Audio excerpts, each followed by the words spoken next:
The porch boards creaked under the weight of memory. Wyoming evening summer 2025 and the sun bled gold across dried grasslands that stretched to horizons too far for old eyes to measure anymore. Caleb Thorne sat in the rocker he'd built 40 years ago, hands gnarled with arthritis, wrapped around a coffee mug, gone cold an hour past. 85 years had carved deep lines in his face, but his eyes stayed clear blue as creek water after snowmelt. Thomas stood by the truck, one boot on the running board duffel bag already packed. 18 years old and burning with the kind of restlessness that only youth and uncertainty could forge together. Tomorrow morning, the Army. Tonight, the last conversation. Grandpa, the word came quiet, almost lost in the evening wind. You ever regret the choices you made? Caleb studied his grandson across the distance. The compass hung from Thomas's belt loop, brass catching the last light. That compass had traveled further than most men, carried more weight than its ounces suggested. Only regret the years before I started making real choices, Caleb said. His voice carried the texture of stones worn smooth in riverbeds. The years I let fear choose for me. Thomas moved closer, settling onto the top step. What do you mean? The old man's gaze drifted past the present, past the ranch house and the painted fence and the satellite dish on the roof. Drifted back to a place where none of those things existed yet, where the land wore different scars and a younger version of himself had built walls instead of bridges. Montana, 1870. I was 30 years old and I'd been dead inside for 5 years. Didn't know it, of course. Dead men rarely do. He paused, letting the silence stretch, the way good wood needs time to settle into its joints. Then a storm came, and with it a woman who showed me the difference between breathing and living. Grace appeared at the doorway, then 83, and still moving with purpose, carrying a tray of lemonade glasses that caught the light like stained church windows. She caught Caleb's eye and smiled, the kind of smile that holds 55 years of shared mornings. Are you telling that story again? She asked. Making yourself sound heroic. Telling the truth. The truth is, I saved us as much as you did. Don't forget the part where I shot the ceiling. Thomas laughed, watching them banter with the ease of old partners who'd learned each other's rhythms decades ago. Grandma, were you scared back then? Grace set down the tray, lowered herself into the other rocker. Terrified, every single day, but fear can be fuel if you don't let it become a cage. What did you learn, Grandpa? Thomas's voice carried genuine hunger for wisdom. Caleb took a long breath, tasting dust and distance and time. Learned that safety's overrated. I spent 5 years being safe. Alone, isolated, untouched by anything that could hurt me. Wasn't safety, was cowardice dressed up as wisdom. Grace reached across the space between their chairs, found his hand, their fingers interlaced with the automatic precision of long practice. Let me tell you about the night everything changed, Caleb said. About a Montana storm and a woman in a torn habit, and the moment I had to choose between the man I was hiding behind and the man I could still become. The sun touched the western peaks. Thomas leaned forward, and Caleb Thorne began to speak. There are nights that reshape the architecture of a soul. That night I was 30 years old and had been dead inside for 5 years. By morning I'd have to choose to keep dying or start living, even if that choice might kill me for real. The image dissolved, present, fading into memory. Wyoming ranch house, melting into Montana territory, 1870, where younger hands had built different walls and the land stretched wild between what was settled and what remained unknown. Montana territory held on to autumn with the grip of a dying man clutching his last possession. The year 1870 had worn itself thin by October, and the land between the settlements and the wilderness existed in a state of permanent tension. Ridgway called itself a town, but that was generous. 200 souls scattered across buildings that looked temporary even when built from stone. Caleb Thorne's cabin sat 3 miles outside what passed for civilization. The location was an accident. Distance meant freedom from questions, from expectations, from the slow suffocation of community that demanded you share more than your labor. He'd built the cabin 7 years prior with his own hands and nobody else's help. Single-room stone fireplace, 1 table, 1 chair, 1 narrow bed pushed against the western wall. Every board chosen for strength over beauty. Every joint fitted tight enough to keep the wind honest. Nothing decorative, nothing soft, just structure and function and the kind of emptiness that could be mistaken for simplicity if you didn't look too close. The town knew him as reliable. Thorne finishes what he starts. Thorne's work holds through winter. Thorne doesn't talk much, but his carpentry speaks volumes. They hired him to build what they needed and didn't question why he always rode home alone after the job finished. Caleb worked wood the way some men worshipped. Completely. Carefully. With the kind of attention that left no room for thought about anything else. His hands bore the evidence of 7 years of single focus. Calluses thick as leather. Scars from saw teeth and hammer strikes and splinters that had burrowed deep before he'd noticed. Knuckles swollen from gripping tools in winter cold. His tools were his only companions. Crosscut saw with teeth filed to exact angles. Stanley No. 4 plane, cast iron body worn smooth from use. Framing hammer with a hickory handle he'd replaced twice. Steel square for checking right angles. Set of 6 chisels ranging from 1/4 inch to 1.5 inch edges sharp enough to shave with. Every morning started the same. Wake before dawn without need for a clock. The body remembers rhythms even when the mind tries to forget. Lie still for 30 seconds, looking at the empty side of the bed, where a handprint remained visible in the dust on the headboard. The mark where her coffee mug used to sit each morning while she read yesterday's newspaper. 5 years since she'd left, and he'd never wiped that mark away. Couldn't say why. Punishment, maybe. Or the last evidence that once briefly this space had held something warmer than solitude. Rise. Dress in yesterday's clothes. Build the fire from kindling prepared the night before. Boil water in the cast iron kettle. Pour it over grounds in the tin cup. No sugar, no milk, just black coffee strong enough to strip rust. 12 sips. Always 12. He counted them without thinking the way a carpenter counts hammer strikes by rhythm instead of number. While the coffee worked its way through his system, he'd tend the tools. Check the saw for loose teeth. Oil the plane's moving parts. Test the chisel edges against his thumbnail. Sharpen what needed sharpening. This wasn't maintenance. This was ritual. Connection to objects that didn't leave, didn't change, didn't demand anything except honest use. By 6 o'clock, he'd saddle Ash. The horse was 8 years old, a gray gelding, with the patient temperament of an animal that had learned not to expect conversation. Caleb would load 40 pounds of tools into canvas bags and secure them behind the saddle. Check the straps twice. Mount up without a word. The ride to work passed through landscape that shifted with the seasons but never softened. October meant the aspens had already shed their gold. The grass lay flat and brown. Morning frost painted the fence posts white until the sun burned it away. The sky held that particular quality of light that warned winter was gathering its strength just beyond the visible horizon. Today's work waited at Stockton Ranch. A cattle pen needed reinforcing before the serious cold hit. 12 horizontal rails rotted through where water collected. 4 corner posts leaning like drunk men. Caleb had estimated 8 hours of labor at $2.50 for the day. Good money. Better than most carpenters charged, but Stockton knew quality when he paid for it. The work itself required no thought. That was the blessing. Caleb's hands knew how to evaluate wood grain, how to find the natural flow, how to cut with that flow instead of fighting against it. He'd remove each rotted section measure.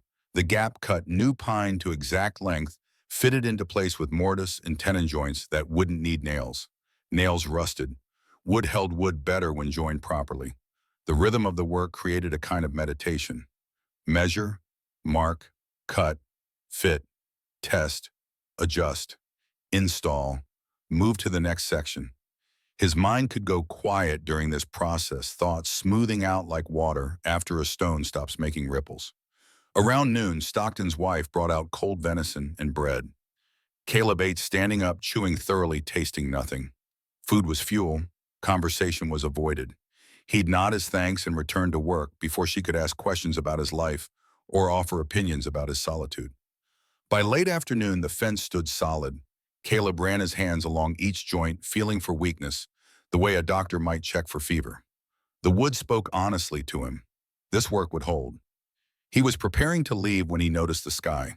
Storm clouds don't arrive in Montana. They form overhead with shocking speed, pulling moisture from air that seemed clear moments before. The western horizon had gone the color of old bruises, purple-black, heavy. The temperature dropped 10 degrees in as many minutes. Wind picked up from the north, carrying the metallic scent of coming rain. Stockton appeared from the house, concern written in the set of his shoulders. That's a bad one, Forming. You're welcome to wait it out here. We've got room. Cabin's expecting me, Caleb said, knowing it was a lie even as he spoke it. The cabin expected nothing. The cabin held the same empty silence whether he returned or didn't. I'm talking about you, not the horse. But Caleb was already mounting Ash, gathering the reins. 5 miles home. If they moved fast, they'd beat the worst of it. They didn't move fast enough. The storm hit like a wall collapsing. One moment there was air to breathe. The next moment there was only water. Rain didn't fall so much as a tack driven horizontal by wind that had teeth. Lightning turned the world white-blue, then black. Thunder didn't follow the light. Thunder was the light, sound, and illumination arriving together, shaking the ground beneath Ash's hooves. The horse panicked, eyes showing white, body trembling beneath Caleb's weight. He had to grip the reins hard enough to hurt his palms, guiding them forward by memory more than sight. Easy now, easy. We're going home. Just home. The words felt strange in his mouth. First time in 3 years he'd spoken to the horse. First time he'd called the cabin home instead of the place where he slept. Visibility dropped to nothing. The world became water and darkness and the terror of not knowing if the next step would find solid ground. Ash stumbled twice. Caleb stayed mounted through instinct and luck in equal measure. When they finally reached the cabin, both man and horse were soaked through. Mud caked Ash's legs. Caleb's coat hung heavy with water. His hands had gone numb from gripping leather. He unsaddled in the small lean-to that served as a stable, moving on automatic while the storm raged. Rubbed Ash down, checked for injuries, found none. Left the horse with hay and water and stumbled toward the cabin door. The door stood unlocked. Always did. Out here, locks were theater. Anyone determined enough to break in didn't need permission. And anyone passing through usually needed warmth more than they needed whatever Caleb owned. He pushed inside, dripping. The interior was dark except for moonlight filtering through gaps in the shutters. Caleb's first action was always fire. He moved to the hearth, found the kindling he'd prepared that morning. Struck flint to steel. Coaxed flame from spark. Light bloomed slowly, pushing back the darkness in increments. Orange glow reflecting off log walls. Shadows dancing across the packed earth floor. The familiar space taking shape around him. He stripped off his coat, hung it near the fire to steam dry. Pulled off his boots. They'd need oil tomorrow or the leather would crack. He was reaching for the kettle when he noticed. The second blanket lay on the floor. Caleb owned 2 blankets total, one on his bed, one in the trunk at the foot of the bed. Both accounted for when he'd left that morning, but now one lay crumpled near the hearth, and the firestones beneath it still held warmth. He went completely still. Carpenter's instincts took over. Assessment before action, observation before decision. Muddy footprints crossed the floor. Not his. Smaller, barefoot, leading from the door to the hearth and nowhere else. The firestones showed signs of recent tending. Someone had fed the flames within the last hour. The air held a scent beyond wood smoke. Sweat, fear, the particular smell of a human body under stress. Caleb moved to retrieve the axe that leaned beside the door. Not rushed, not loud, just deliberate. The axe wasn't a weapon he kept for fighting. It was a tool that demanded closeness if violence became necessary. That kind of demand made men think twice before pushing situations too far. He circled the room slowly, checking corners. His tools remained untouched against the far wall. The shutters were all secured from inside. The back door showed its bolts still in place. Everything pointed to one conclusion. Whoever had entered was still here. He turned back to the hearth and saw her then. She lay curled in the space between the fire and the wall, motionless as death. The blanket had been pulled halfway across her shoulders. Dark hair spilled across the floor, damp and tangled. She wore what had once been a nun's habit, black wool now torn at the hem and stained with mud. One foot lay visible bare and cut blood dried in dark lines across pale skin. Caleb didn't move closer. Not yet. Caution before compassion. That lesson had been learned through hard experience. He studied her from a distance. Her chest rose and fell in shallow, even breaths. Alive then. Her hands lay partially visible near her face. The left wrist bore bruises, old ones yellowing at the edges. Those kinds of bruises didn't come from falling. His eyes moved over the rest of the visible space, checking for signs this was a trap. A woman in distress could be bait, could be a lure for worse things waiting just beyond the door. But nothing else seemed disturbed. No other footprints. No marks of forced entry. She was alone, and she was hurt. Caleb made his decision. He set the axe within reach, but not in hand. Moved to build the fire properly, adding dry wood in a pattern that would create steady heat without excessive smoke. Set water to boil in the kettle. Retrieved the spare blanket from the trunk and approached her carefully. When he knelt beside her, he didn't touch. Just draped the second blanket over her shoulders and adjusted her position slightly so she'd be closer to the warmth. Her face stayed slack with exhausted sleep. Whatever had driven her here had pushed her past the point where fear could keep her awake. The water boiled. He poured it into a tin cup and set it near the fire where she could reach it when she woke. Then he stepped back to the table, settled into a single chair, and waited. The storm battered the walls. Wind found every gap in the chinking, whistling through spaces too small to see, but large enough to feel. Rain hammered the roof with enough force to drown out thought. Lightning turned the shutters white every 30 seconds. Through it all, Caleb watched her breathe, counted each inhale like counting nails. 847 breaths before she stirred. He didn't sleep, couldn't sleep. The presence of another person in this space felt like a stone dropped in still water ripples spreading outward in all directions. 5 years of careful solitude disrupted by one unconscious woman who'd sought shelter from a storm. Somewhere near dawn, when the rain had softened to a steady drumming and the thunder had moved east, Caleb allowed himself to acknowledge the truth. The sound of her breathing filled spaces he hadn't known were empty, and that terrified him more than any intruder ever could. She wore God's cloth, but someone had tried to tear it from her body and soul both. I didn't know her name yet, didn't know her story, but I knew that look. The same one I'd been hiding from mirrors for 5 years. The look of someone living, but afraid to live. Morning came uncertain to Montana, filtered through glass still streaked with rain, and clouds that clung low to the earth like reluctance made visible. Caleb had remained in his chair through the night, back against the wall, axe across his thighs. He'd stopped counting her breaths somewhere past 1,000. Now he simply watched the slow rise and fall of her shoulders beneath the blankets. The fire had burned down to coals. He stood slowly, joints stiff from hours of stillness, and fed it fresh wood. The process was automatic. Select dry pieces, arrange them to allow airflow. Watch the coals catch and spread. Light grew in the room by degrees. Gray first, then pale yellow. It revealed details he'd missed in the darkness. The tear in her habit ran from hem to knee. Mud caked the fabric in layers, suggesting she'd fallen multiple times. Her visible foot bore more cuts than he'd initially seen. Glass, maybe, or sharp stone. Her hands were those of someone accustomed to work. Not soft, not pampered. Calluses marked her palms and the pads of her fingers. But the bruises on her wrists stood out against that evidence of competence. Someone had gripped her hard enough to leave marks that lasted. Caleb was considering whether to wake her when she woke herself. No gradual stirring, no slow return to consciousness. Her eyes simply opened awareness, arriving like a switch being thrown. For one heartbeat, she lay perfectly still, oriented toward the ceiling. Then her body understood where it was and what that meant.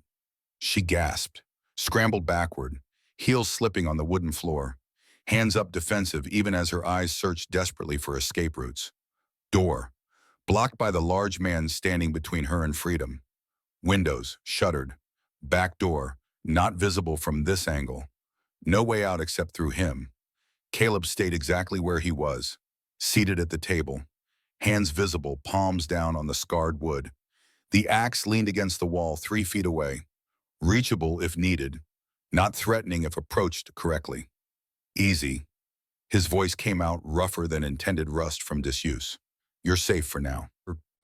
Her eyes locked on him, dark brown, wide with terror, taking in his size, his proximity to the door, his weapons, his intentions. Looking for the thing that would tell her whether to fight or flee or freeze. She saw the blanket wrapped around her shoulders. saw the cup of water steaming nearby, saw that he sat across the room rather than hovering over her. Confusion fought with fear. I didn't mean to be here. The words tumbled out fast, shaped by an accent that spoke of education and careful upbringing. I was cold. I saw your fire through the storm. Just for the night. I'll leave now. Right now, I swear it. She tried to stand. Her legs betrayed her. Knees buckled. She caught herself on one hand, the other still raised as if to ward off a blow that hadn't come. Caleb slid the cup across the floor toward her. Not standing, not approaching, just moving the water within her reach. Drink, he said, slow. When's the last time you ate? She stared at the cup like it might contain poison, or obligation, or a debt she couldn't afford to owe. Then survival instinct overrode caution. She lifted it with both hands, trembling so hard water sloshed over the rim and hissed on the hot stones. The first sip made her close her eyes. The second brought color back to her cheeks. By the third, her shaking had eased enough that she could drink without spilling. Caleb watched her come back to herself, watched the immediate panic fade into something more sustainable. Wariness, calculation, the careful assessment of someone who'd learned to read danger in small signs. Name, he asked. She hesitated, looked down at the cup, back up at him. Sister Grace, of St. Catherine's Convent. Long way from any convent I know. I got lost, in the storm. Caleb let silence answer that. 5 seconds. 10. Watching her face realize he didn't believe her and wasn't going to pretend otherwise. That's a lie, he said finally. Not angry, just factual. She flinched like he'd raised a hand to strike. I don't care what you're running from, he continued, but don't insult me by pretending you're not. The facade cracked. Her shoulders dropped. The cup lowered to rest against her knees. When she looked at him again, the fear had mixed with something else. Desperation. The kind born from being cornered too many times to believe escape existed. I'm running. The admission came quiet. From people who think they own my choices. They following you here. Her eyes went to the door, the movement involuntary telling him everything. Not yet, she said. Maybe not ever. I've been careful. Careful people don't collapse in strangers' cabins. The observation landed harder than he'd intended. She wrapped her arms around herself, the blanket pulling tight. For a moment he thought she might cry, but she didn't. Whatever tears she had, they'd been used up somewhere between here and wherever she'd started running. Please, the word came out broken. Just until morning. Then I'll be gunny like I was never here. No one will know. I won't take anything. I swear it. Caleb studied her, really looked. Saw the exhaustion carved deep into bones too young to carry that much weight. Saw the way she held herself like someone ready to bolt at the first wrong word, the first unexpected movement. Saw defeat wearing the costume of determination. I told myself it was Christian charity that made me say what I said next. I was lying to myself, same as I'd been lying for 5 years. Truth was looking at her. Fear made me remember what it felt like to care about something besides wood and silence. You can stay until morning, he said. That's all I'm promising. Relief flooded her face so fast it startled him. Her whole body seemed to collapse inward tension, releasing all at once. Thank you, thank you. Caleb turned away, busying himself with the fire. Couldn't look at that gratitude. It felt too raw, too much like the emotion he had spent 5 years learning to live without. The morning stretched into day. The storm had passed but left the land soaked. Mud everywhere, the sky gray and low. Not raining anymore, but threatening to start again any moment. Grace stayed near the hearth. She didn't explore the cabin, didn't touch his things, didn't ask questions. She simply existed in the space as quietly as possible, as if by making herself small enough, she might avoid being noticed, being judged, being sent back out into whatever she'd fled. Caleb went through his morning routine. Coffee, tool maintenance, preparation for work. He had a short job lined up at Miller's place, fixing a barn door that had sagged off its hinges. 3, maybe 4 hours of labor, close enough to return by early afternoon. Before he left, he looked at her. Really looked. She'd been watching him move through his patterns, learning the rhythms of his space so she could avoid disrupting them. There's bread in the tin, he said. Water in the barrel. Don't touch my tools. She nodded quickly. I won't. I promise. He almost said more, almost asked her real name, her real story, almost offered something beyond temporary shelter. But the words wouldn't form, so he just settled his hat and walked out into the gray morning. When he returned 4 hours later, the cabin had been transformed. The floor had been swept clean, not hastily, carefully. He could see the pattern of brushstrokes in the dust-free boards. The dishes he'd left piled by the wash basin were now clean and stacked neatly. The blanket he'd given her was folded precisely on the floor where she'd slept. And outside, barely visible through the window, he saw her kneeling by the cabin's south side. Her hands were in the dirt. She was planting something. He set his tools down quietly and watched. Her movements held purpose, deliberation. She'd chosen a spot that would get morning sun. She was spacing the plants evenly. Her lips moved as she worked, forming words he couldn't hear. Prayer, maybe, or conversation with something invisible. When she noticed him watching, she stood quickly, defensive posture returning. I hope that's all right, she said. The wind kept finding its way in. I thought if I planted feverfew and yarrow, we'd have medicine if we needed it. I can dig them up if you want. I should have asked first. I'm sorry. We. She'd said we. Caleb walked to where she stood, looked at the small plants she'd set into the earth. Feverfew for fever, yarrow for wounds, practical choices made by someone who knew healing. It's fine, he said. Then because the moment seemed to require more, smart. That night they ate in silence, beans and bread, nothing elaborate. But Grace had found the extra beans he'd stored and cooked them with something from her plantings that made them taste less like survival and more like food.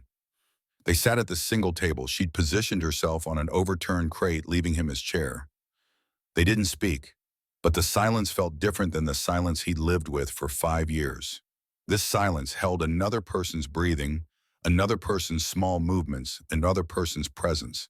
It filled the space differently, made the walls feel less like Isiel and more like a room.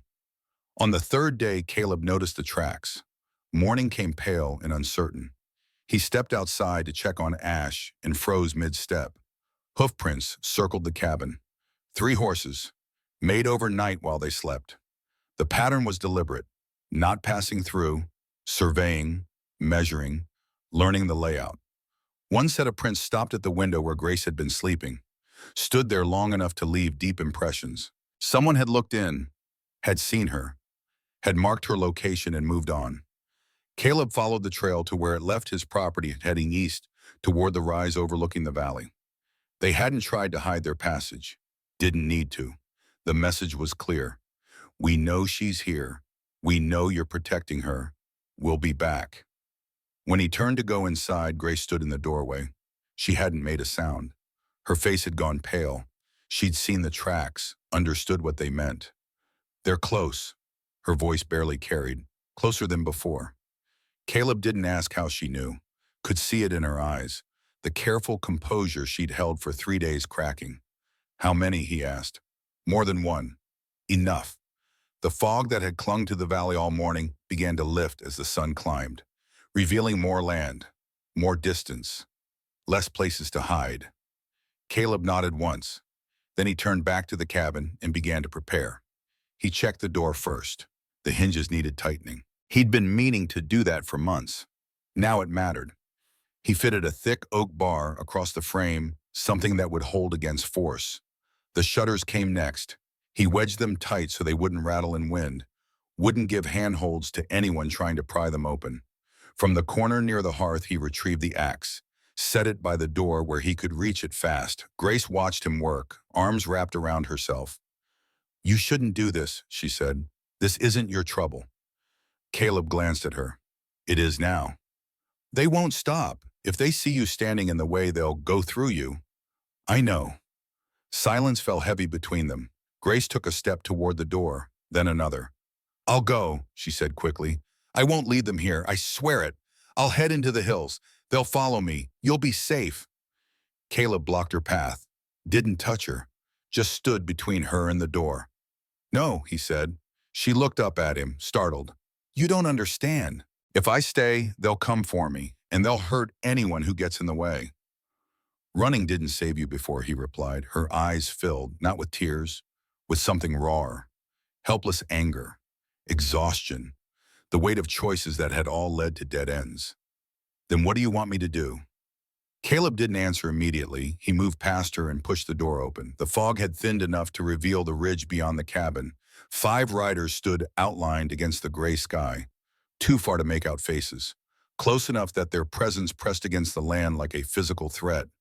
They didn't move, didn't call out, just waited. "They're watching," Grace whispered behind him. "Yes," Caleb said.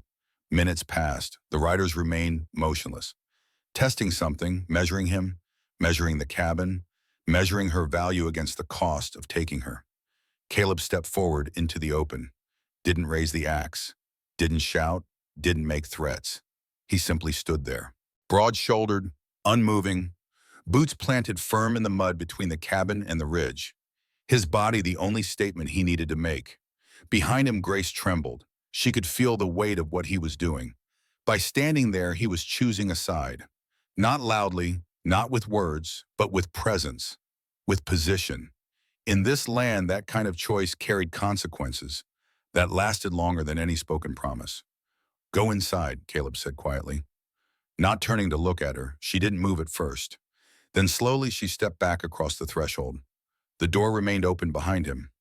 The riders shifted at last. One of them leaned forward in the saddle. Another turned his head as if speaking to the others, but none of them approached.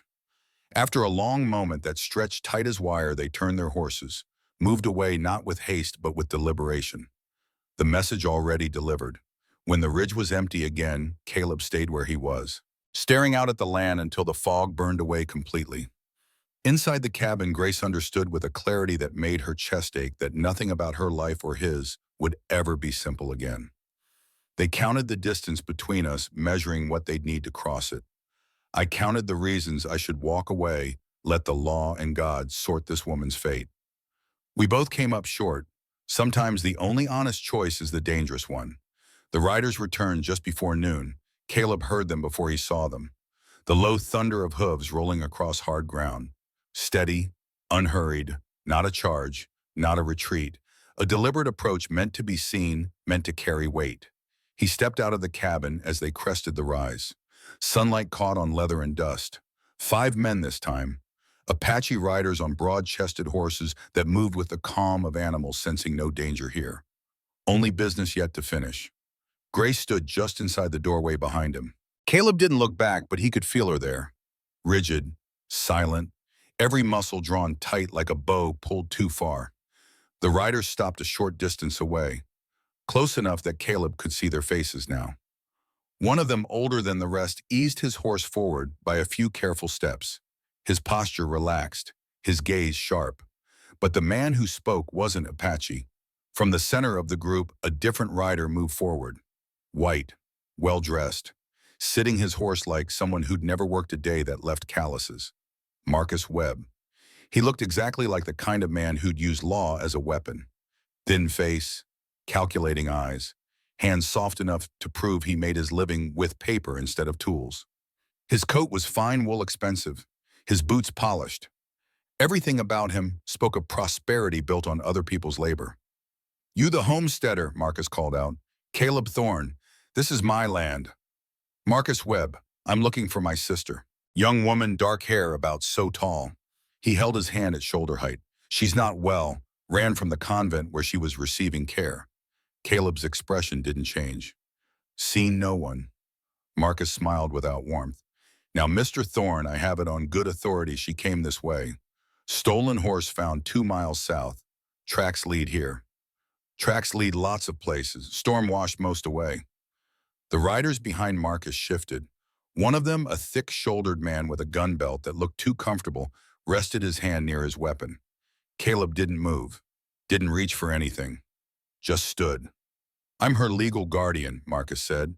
His voice took on the tone of someone explaining simple facts to a slow child. "She's fragile, not competent to make her own decisions. For her own protection, she needs to return to proper supervision." "If I see a woman in distress," Caleb replied evenly, "I'll let the sheriff know." Marcus's jaw tightened. "Listen to me carefully. My sister suffers from delicate nerves. She's prone to wild ideas. She needs protection from herself and from men who might take advantage of her confused state. From what? Caleb asked. From herself, from men like... Marcus stopped, recalculated his approach. Mr. Thorne, you seem like a reasonable man. Let me be clear. If you're harboring my sister, you're obstructing a legal guardianship. That's a crime in this territory. I can have you arrested. You can try. The hired man's hand moved closer to his gun. Marcus raised his hand slightly. Not yet. I'll be back, Marcus said, with the sheriff, with proper documentation. We'll see how hospitable your land feels then. He pulled his horse around. The others followed suit. They didn't gallop away. Didn't need to. The threat had been delivered, the stakes established. As they rode toward the ridge, Caleb remained where he was, watching until they disappeared. Only then did he turn back to the cabin. Grace had pressed herself against the wall, hands covering her mouth. She'd heard everything. I'm sorry. The words broke on her tongue. I'm so sorry. You should send me away before he comes back with the law, with violence, with whatever it takes. This isn't worth your life. Caleb crossed the distance between them, stopped an arm's length away, close enough that she had to look up to meet his eyes. No, he said. You don't understand. He'll destroy you, your work, your reputation, everything you've built here. I understand. His voice carried the weight of a decision already made. And I'm saying no, you stay. Grace searched his face, looking for the trap, the key, the demand that would come with protection. She'd learned young that men didn't defend women without expecting payment, but she found none of those things. Just a carpenter's steady gaze and a choice made for reasons he probably couldn't explain even to himself. Why? She whispered. Why are you doing this? Caleb looked past her out the window toward the land that stretched empty and indifferent in all directions. He thought about 5 years of careful solitude, 5 years of telling himself that being alone was the same as being safe. Because turning away, he said quietly, would cost more. Grace's breath caught. For the first time since stumbling into his cabin 3 nights ago, she felt something besides fear. Hope, maybe, or its fragile cousin. The possibility that running might finally lead somewhere besides another dead end. Outside, the riders had vanished over the ridge, but the line had been crossed, the choice made. The consequences set in motion like stones rolling downhill, gathering speed unstoppable now. Caleb Thorne, who'd spent 5 years building walls between himself and the world, had just torn them down. And Grace Webb, who'd spent 3 years being told she belonged to everyone except herself, had finally found someone willing to stand between her and the people who claimed ownership. Neither of them spoke the truth aloud, that in protecting her, he was trying to save himself, that in accepting his help, she was offering him the same gift. Redemption doesn't announce itself, it arrives quiet as snow, and like snow, it changes the shape of everything it touches. The cabin settled into evening silence. Grace moved to tend the fire. Caleb sat at his table, hands folded, staring at nothing. Outside, the Montana sky bled color into darkness. Tomorrow, Marcus would return. With the sheriff, maybe. With more men, certainly. With the weight of law and custom and the assumption that a woman like Grace belonged to whoever held the paperwork proving guardianship. Tomorrow, the real fight would begin. But tonight, in a cabin built for solitude, 2 people who'd been running from different kinds of death sat in the same space and chose together to stop running. Sometimes that's all courage is. Not the absence of fear, just the refusal to let fear make the choice for you. Night settled over the cabin like a held breath. The fire burned low, casting shadows that climbed the walls and disappeared into darkness near the ceiling. Grace sat across from Caleb at the single table the first time they had occupied the same space with intention rather than necessity. The silence between them had changed texture. No longer the careful quiet of the strangers measuring each other's boundaries. This was the silence of people about to cross a line together, knowing there'd be no crossing back. If we're going to fight this, Caleb said finally, his voice rough from hours of not speaking, I need to know everything. Grace's hands tightened around the tin cup she'd been holding. Steam rose from the surface of the water inside, catching firelight. She stared into it like she might find answers there. Everything is ugly, she said. Most true things are. She looked up at him then, really looked. saw a man who'd chosen to stand between her and destruction without knowing what that destruction looked like, who'd made himself a target for her sake, who deserved truth even if truth came barbed and bloody. My parents were Sarah and William Webb, she began, her voice steady despite the tremor in her hands. Ranchers, good people. They owned 1,500 acres of prime Montana land. My mother taught me to read, to use herbs for medicine, to think for myself. My father wanted me educated, independent. He used to say a woman's mind was no different than a man's, except the world tried harder to cage it. She paused, swallowed, continued. They died 3 years ago. House fire, sudden. The sheriff called it an accident. Overturned lantern in my father's study. But my father was meticulous about fire safety. And Marcus had been arguing with him about selling water rights to the mining companies. Father refused, said the land was my inheritance as much as Marcus's. Caleb listened without interruption. Carpenter's patience applied to a different kind of construction. Sometimes you had to let people build their story in their own time at their own pace. 2 weeks before the fire, Grace continued, I heard them arguing. Marcus said Father was being stubborn, that the mining companies were offering $8,000 for water access. Father said some things weren't for sale. Marcus said he'd regret it. Then the fire came. Her voice went flat on those words. Emotion leached out, leaving only fact. I was staying with a friend in town that night. Marcus was supposedly in Helena on business. He had witnesses. By the time I got home, the house was ash. My parents were inside. The sheriff found the lantern knocked over in Father's study. The door had been locked from the outside. Caleb's eyes narrowed. Locked from outside. Father always locked his study when he worked late, kept the key on his watch chain. But after the fire, they found the key in the lock, on the outside of the door. The implication hung between them like smoke. They ruled it an accident anyway, Grace said. Marcus came back from Helena the next day. Devastated, they said, overcome with grief. He took control of the estate as the male heir and my legal guardian. I was 25, unmarried. Under territorial law, that meant I needed a male relative to manage my affairs until I married or turned 30. She laughed then, a sound with no humor in it. Within 6 months, Marcus started suggesting I enter the convent. For my own good, he said. I was grieving, unstable, needed spiritual guidance and structure. I refused. For months, I refused. What changed? Caleb asked. He started rumors. Told the town doctor I was suffering from female hysteria, had fits, couldn't be trusted to manage even simple tasks.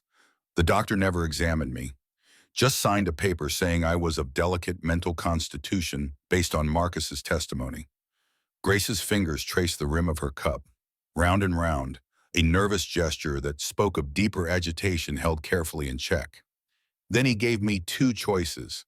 Marriage to a man of his choosing, a business associate, twice my age, who'd help Marcus manage the estate. Or the convent.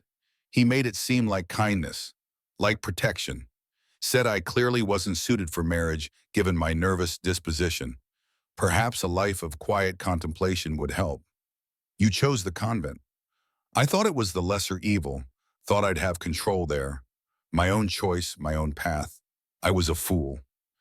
Caleb stood, moved to add wood to the fire. The motion gave her time to gather the next part of her story. He'd learned that sometimes people needed physical space to speak emotional truth.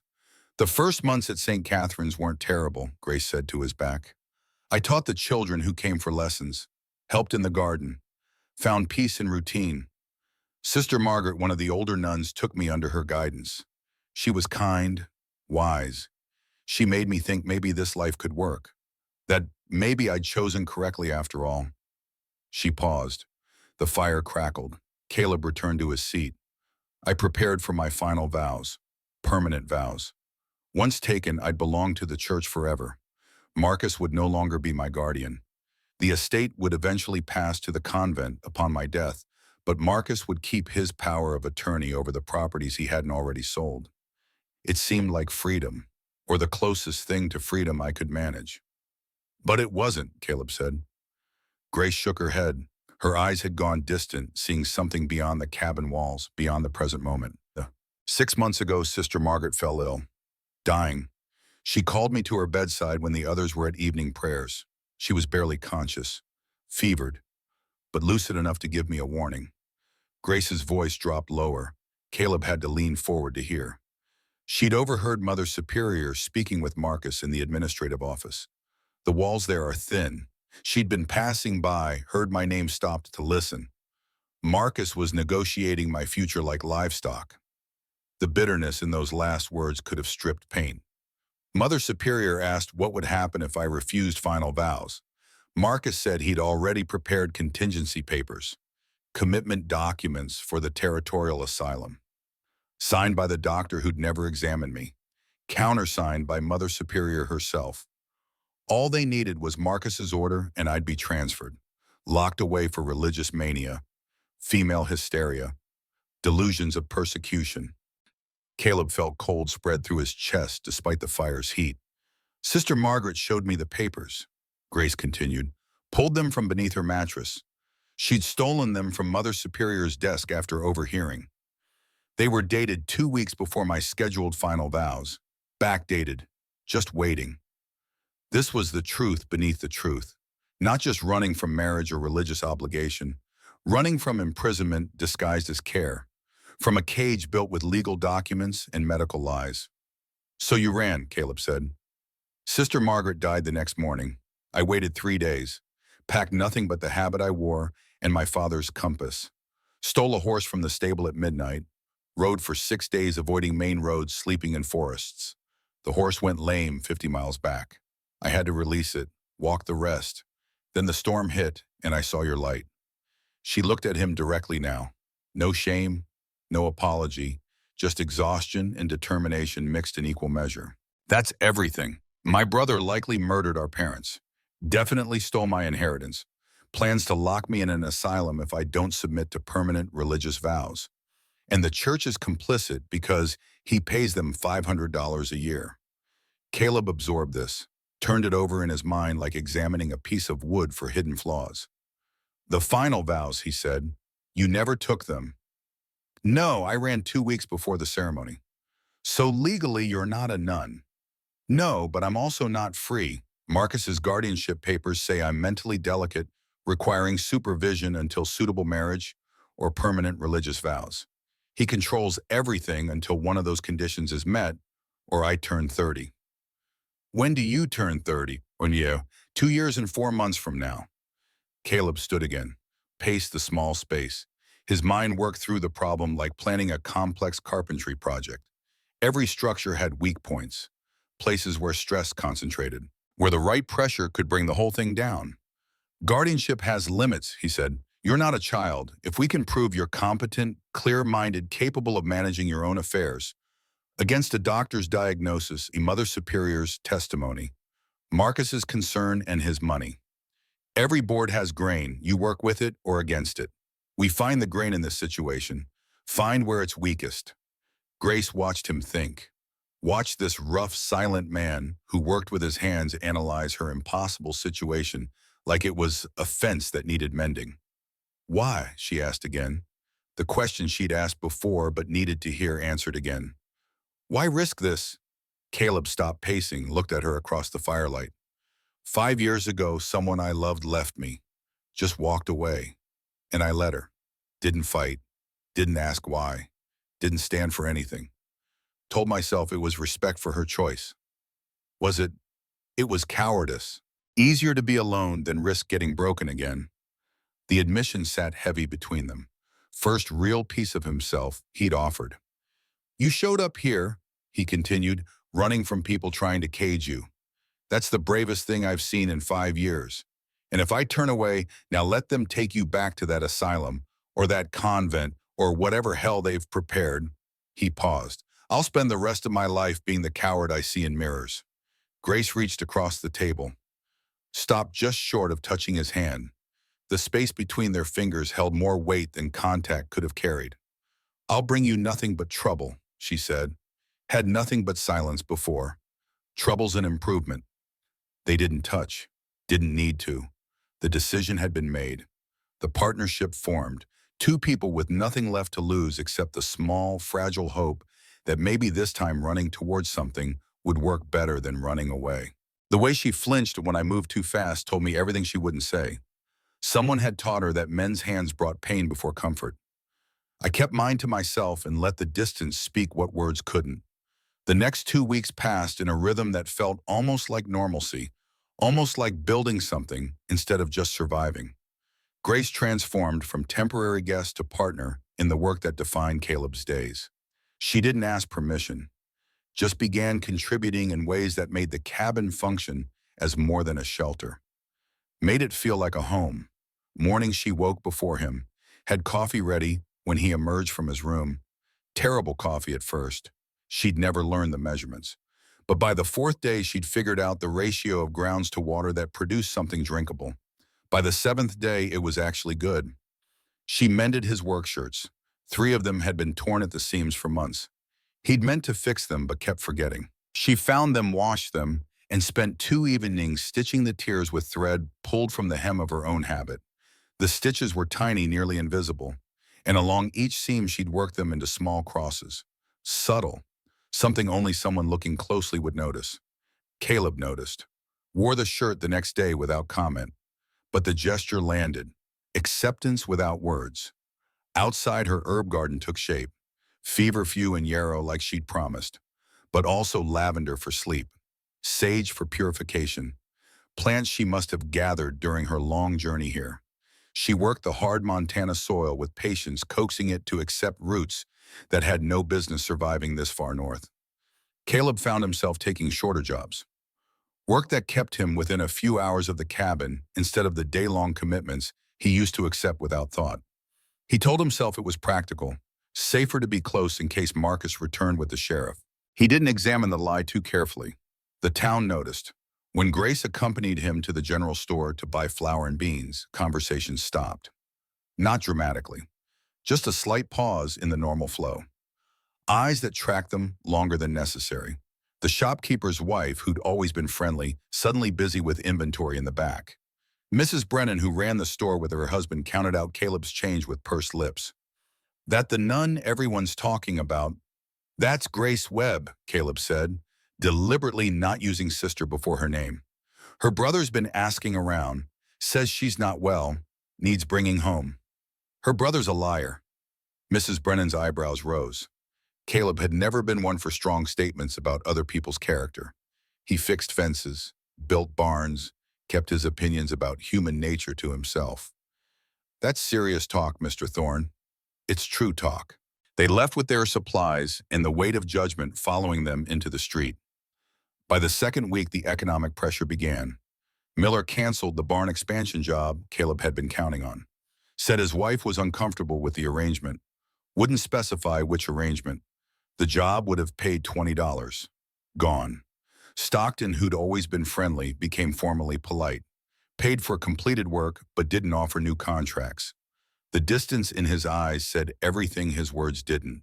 The blacksmith started charging Caleb double for nails. Cash only. No more credit extended. The saloon refused him service. Private establishment rights, they said. Can't force a man to serve who he doesn't want to. Grace felt it all. Watched Caleb's work dry up. Watched the town turn its collective back. Guilt ate at her. This is my fault, she said one evening. They were working side by side, Caleb planning a board for a cabinet he was building, Grace sanding the pieces he'd already cut. I should leave. Go to California. Start over somewhere he'll never find me. You tried running, didn't work. So what do we do? Caleb set down his plane, looked at her directly. We build a case. We stand. Against what the law says I'm his ward. The church says I fled sacred obligations. The doctor says I'm insane. What case can we possibly build? There's always a gap in the wood, place where it's weakest. We find that gap. But finding it required resources they didn't have. Legal knowledge. Precedent. Someone who understood territorial law well enough to navigate its contradictions. 3 days later, Caleb rode to the territorial capital. 2 days' journey each way. He left Grace with the rifle and enough supplies to last a week if needed. Taught her how to load and fire. How to aim for center mass if someone came through the door with violence. She learned fast. Hands steady on the weapon. No hesitation. Whatever fear she carried, it didn't extend to defending herself when the option was available. "I'll be back in 5 days," he said before mounting Ash. "What if you're not?" The question came quiet but real. "Then you take the horse and ride west. Don't stop until you hit California." He rode out before she could argue. The territorial capital of Helena sprawled larger than Ridgeway by orders of magnitude. Buildings stood 2 and 3 stories tall. Streets wide enough for multiple wagons to pass. The noise of commerce and government mixing into a constant din that felt overwhelming after weeks in the quiet cabin. Caleb found Samuel Reeves in an office above a haberdashery. They'd known each other years ago, worked together on a construction crew before Reeves decided his future lay in law rather than lumber. He'd studied under a judge past the territorial bar and now made his living defending people who couldn't afford the fancy lawyers with offices near the courthouse. "Caleb Thorne." Reeves stood to shake hands, genuine pleasure in his voice. "Haven't seen you since the Johansson barn raising." "What, 6 years ago? 7. Need legal advice." Reeves gestured to a chair. "Personal or professional?" "Both." Caleb laid out the situation. Grace's guardianship, the loan papers, Marcus's control over the estate, the church's complicity. Spoke with the same directness he used to describe carpentry problems. Facts without embellishment. Reeves listened, making notes on a legal pad. When Caleb finished, the lawyer sat back, tapping his pencil against his teeth. "Your friend never took final vows," he asked. "Ran before the ceremony." "Then she's not bound to the church. That's important. Guardianship is trickier, but there's precedent. Fenwick versus Chapman, 1867. Woman in Colorado Territory challenged her father's guardianship at age 25. Argued she demonstrated competence by running her own dressmaking business for 6 months. Judge ruled in her favor. How'd she prove competence? Financial records, contracts with clients, witnesses who could testify to her sound judgment. She documented everything, kept ledgers, showed profit, made it impossible to argue she couldn't manage her own affairs. Caleb absorbed this. Grace needs to do the same. For at least 6 months, maybe longer depending on the judge, and she'd need to be doing it openly. Can't claim competence while hiding. That's a problem. Her brother's looking for her. Then you've got a choice. Hide and stay safe, or stand and fight. Can't do both. Caleb rode back with a plan forming. It had holes, risks, places where everything could collapse. But it was better than nothing. Better than waiting for Marcus to return with enough force to overwhelm resistance. When he reached the cabin 5 days after leaving, Grace met him at the door. Relief plain on her face quickly masked. She'd been alone before, knew how to survive solitude, but something had shifted. Now alone felt different than it used to. Felt like absence instead of normal. "You came back," she said. "Said I would." People say lots of things. Caleb dismounted, started unsaddling Ash. "Found a lawyer, friend from years back. There's precedent for challenging guardianship." Grace's breath caught. "How?" He explained Reeves's advice while working. The Fenwick case, the 6-month requirement, the need for documented competence. "We formalize our arrangement," he said. "You work for me officially, employee of Thorne Carpentry. I pay you room, board, and 30% of profit on any pieces you carve. We keep ledgers, document contracts. Show you're managing income, making sound decisions. I'm living in your cabin with no income. How does that show competence? You work, you earn, we document it properly. After 6 months, we have evidence you're self-sufficient, can manage your own affairs without a guardian." Grace stared at him. 6 months? You think Marcus will wait 6 months? No, but it's a strategy, and it's honest work for honest pay. No charity. Partnership. The word partnership hung between them, carried weight beyond its legal definition. "Equal partners?" Grace asked. "Equal." They shook hands. First time they'd touched intentionally. Current crackled between their palms. Both felt it. Both pulled back, slightly startled. That night, Grace began carving in earnest. Not just decorative flourishes on Caleb's work. Her own pieces. She took scraps of pine and oak he'd been planning to burn and transformed them into objects that held beauty and function together. A small jewelry box with a clasp shaped like praying hands. A mirror frame decorated with vines and crosses. a letter holder carved with images of mountains and sky. Caleb watched her work with something approaching awe. He built things that served practical purposes. She built things that fed the soul. Together, they created objects that were both useful and meaningful. The first sale came from an unexpected source.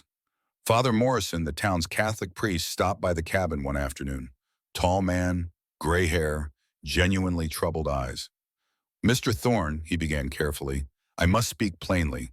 The situation here is inappropriate." Caleb set down his saw. "Woman needed shelter. I provided it. She is a sister of the church." Grace stepped forward from where she'd been working near the window. "I'm not. I never took final vows." Father Morrison's gaze shifted to her, sympathy and concern warring in his expression. "Your guardian says you're unwell, that you fled in a state of confusion." "My guardian is a liar." "That's a serious accusation, child." "It's the truth, Father." They stood facing each other, priest and runaway nun, both bound by different versions of the same faith, both trying to navigate rules that didn't quite fit the reality standing in front of them. "I've known Marcus Webb for years," Father Morrison said. "He's a pillar of the community, generous to the church." "With money he stole from my inheritance," Grace replied, heat entering her voice now. "He sold 7 parcels in 3 years, kept the proceeds.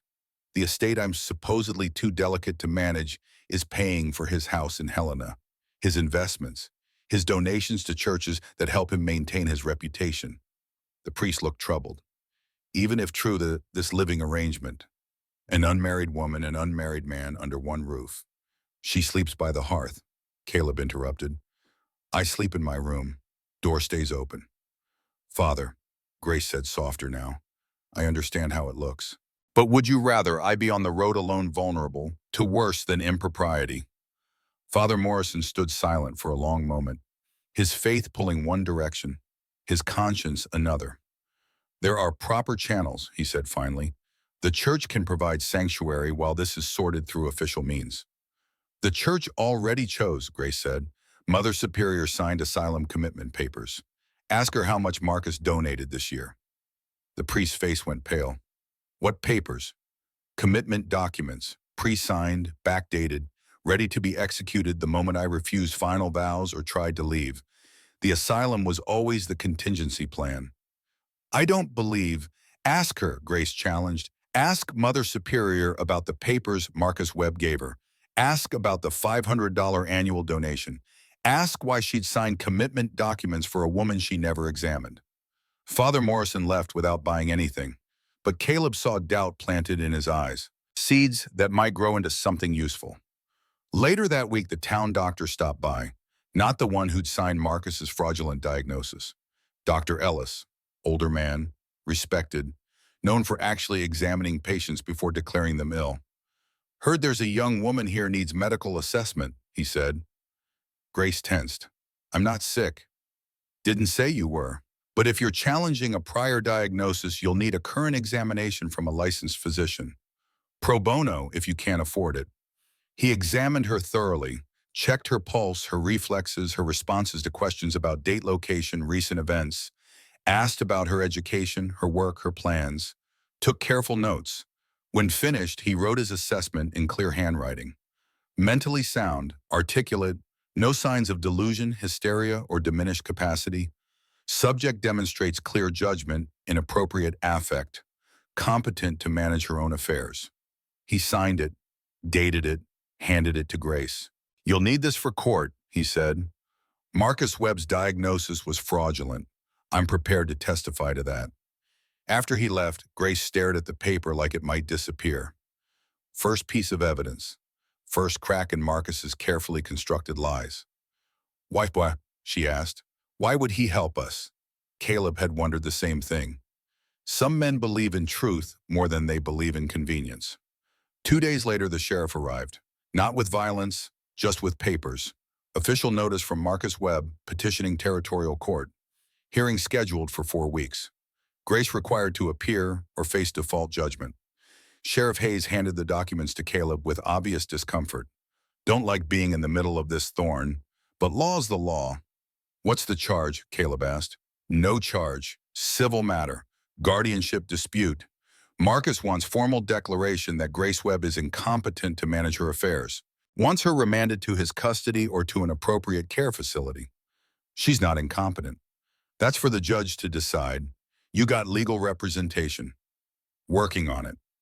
After Hayes left, Grace read through the petition. Her hands shook holding the pages. Judge Whitmore, she said, that's who's scheduled to hear the case. He's Marcus's friend. They invested in mining claims together 10 years ago. Can we request a different judge?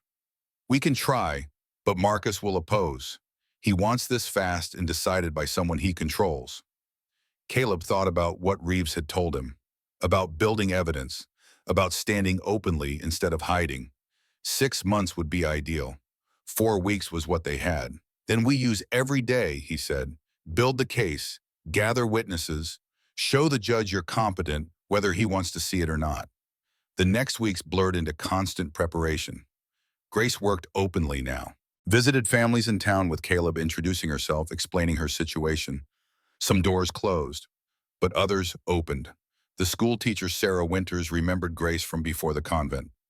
You taught my children to read when you lived at your parents' ranch. My daughter writes letters now because of you. I'll testify to your competence any day. 3 more families made similar promises. Small victories. Evidence accumulating. Grace carved during every spare moment. Her pieces sold slowly at first, then faster as word spread about the quality. She kept meticulous records. Who bought what? For how much? Expenses versus profit. Building the financial documentation Reeves said they'd need. By the 3rd week, they'd assembled a case. Thin, fragile, but real. Then Father Morrison returned. He arrived at dusk alone this time. His face carried the weight of a man who'd wrestled with his conscience and lost. I went to Helena, he said without preamble, to St. Catherine's. Spoke with Mother Superior. Grace went rigid. What did she say? She confirmed Marcus's donations, $500 annually for the past 3 years. I saw the ledgers. Silence. Then Father Morrison continued. I also saw the commitment papers. Just like you said, pre-signed, backdated, witnessed by Mother Superior herself, filed and ready. His voice broke slightly on those last words. Grace, I've been a priest for 30 years. I thought I understood God's work. But this? He shook his head. This is sin disguised as piety. And I was complicit. What are you saying, Father? Caleb asked. I'm saying I'll testify at the hearing. I'll tell the judge everything, the donations, the pre-signed Dan papers, the conspiracy to commit you regardless of your choices. The bishop will remove you, Grace said. You'll be defrocked. I know, and I'll live with that consequence, but I won't live with being part of this crime any longer. He pulled a letter from his coat, handed it to Grace. Marcus tried to bribe me 2 weeks ago, $500 to sign testimony declaring you mentally unfit. I refused, but I kept his letter, evidence of attempted corruption of a religious official. Grace took the letter with trembling hands. Read it. Looked up at the priest with something between gratitude and disbelief. Why now, she asked. Why help us when it costs you everything? Father Morrison smiled sadly. Because I have a cousin, Sarah Morrison, before she married. Judge Sarah Blackwell now. She's the circuit judge, and if I petition for an emergency hearing citing religious persecution and attempted bribery, she'll come. Hope flared like struck match. Can you get her here before Judge Whitmore's hearing? I can request priority scheduling, cite corruption concerns. She's fair, famously so. If she hears this case, you'll get justice instead of Marcus's version of it. And they counted the distance between us, measuring what they'd need to cross it. I counted the reasons I should walk away, let the law and God sort this woman's fate. We both came up short. Sometimes the only honest choice is the dangerous one. The attack came on the night before Judge Blackwell was scheduled to arrive. Caleb had finished reinforcing the cabin's defenses. Thicker bar across the door, shutters wedged tight. The rifle loaded and positioned where Grace could reach it fast, the axe by his bed. They'd sent Father Morrison's petition 3 days prior. Received word that morning. Judge Blackwell would arrive tomorrow. Hold emergency hearing day after. Marcus's bought judge would be bypassed. Clean ruling possible. Marcus must have learned of it. Must have decided legal channels had failed. Must have chosen to solve the problem more directly. Caleb's horse gave first warning, whinnying nervous in the lean-to. Then the dogs belonging to the neighbor 2 miles east started barking, sound carrying clear on the cold night air. Grace, Caleb's voice cut through the quiet. Get away from the window. Now. She moved fast, had learned to trust his tone, grabbed the rifle, positioned herself behind the table where it could serve as cover. Caleb doused the lantern, let darkness fill the cabin, moved to the door, ear pressed against wood, listening. Footsteps, multiple sets, 3, maybe 4 men, moving careful but not silent. Boots on hard ground, the soft metallic sound of weapons being drawn. Then Marcus's voice, artificially loud, pitched to carry through walls. Grace, this ends tonight. Come out peacefully or we come in hard. Your choice. Caleb felt Grace tense behind him, heard her breath catch. Let me go, she whispered. This isn't worth dying for. The hell it isn't. He didn't look at her. Kept his attention on the door, on the sounds outside, on the violence gathering like a fist preparing to strike. Stay behind the table. If they get through me, you shoot. Center mass, don't hesitate. Caleb, I mean it, Grace. You shoot to kill or you die. Those are the options. Outside, the footsteps split. 2 men heading left around the cabin, one right, Marcus staying front center, classic assault pattern, hit from multiple angles at once. The first impact came at the door, shoulder strike, hard enough to make the frame groan. Caleb's reinforced bar held. Second impact, third, wood beginning to splinter where the hinges met the frame. Simultaneously, crash of breaking glass. Someone had smashed the side window, hand reaching through to unlatch the shutter from inside. Caleb spun, fired the rifle through the window, aimed high, warning shot that took splinters from the window frame but didn't hit flesh. Next one's lower, he shouted. The hand withdrew. Cursing outside, the men regrouped. We can do this all night, Thorne, Marcus called. Or you can be smart. Send her out. Walk away. This doesn't have to be your fight. Caleb jacked another round into the rifle's chamber. Already is my fight. Then you'll bleed for it. The second assault came coordinated. All 4 men hitting different entry points simultaneously. Door, window, shutters on both sides. The door gave first. Bar cracking, hinges tearing free. It crashed inward momentum, carrying one of the hired men through the opening. Caleb met him with the rifle butt, swung hard, caught him across the jaw. The man went down out cold before he hit the floor. But his partner was already through. Big man, armed with a knife. He lunged low, going for Caleb's midsection. Caleb twisted. The blade caught his shoulder instead of his gut. Pain bloomed hot and immediate. He brought the rifle around, using it like a club. Hit the man's temple. He stumbled, but didn't fall. Grace screamed. Not fear, warning.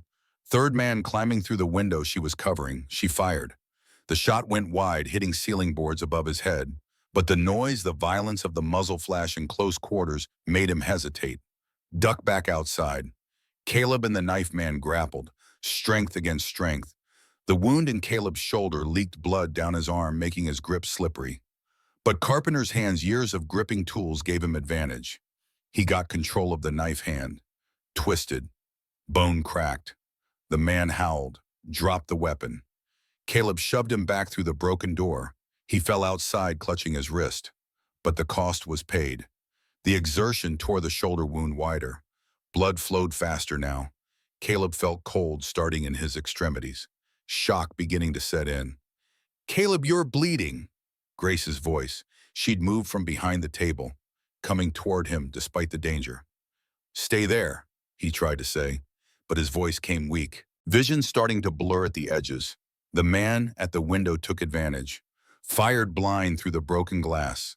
The bullet caught Caleb high on the same shoulder, already wounded. Spun him around, dropped him to one knee. Grace didn't hesitate. She raised the rifle. Sighted, fired. The bullet struck wood 6 inches from the window man's head, close enough to shower him with splinters, close enough to make him believe.